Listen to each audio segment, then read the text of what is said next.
μπορείς να βουλώσεις το στόμα αυτού του σκατόπεδου. Ουρλιάζει και κοιμάει κατά πάνω μας, σκοντάφτοντας το παντελόνι του με τον πισινό του στον αέρα σαν καφετήμα νερό μπαλόνι. Βάζω τα γέλια. Δεν μπορώ να κρατηθώ. Αυτό ήταν.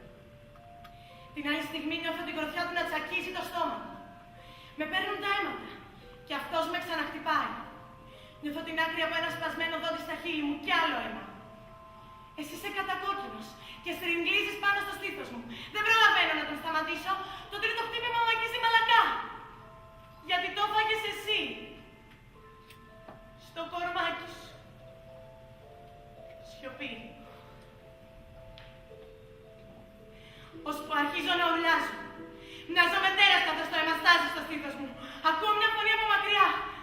Θεέ και Κύριε ανθρωπέ, για όλο κάνεις. Είναι η Νέλη. Το κάτω πάτωμα, μεθυσμένη και σκουλούποτη όπως πάντα. Να καλέσει την αστυνομία, χρυσή μου, IP, δείξου της, λέει ο Ντέιβι. Και βροντάει την πόρτα κατάμετρα. Εγώ ουρλιάζω ακόμα. Ξεσκισμένη σκύλα, λέει. Και τραβάει με μια στο μαχαίρι.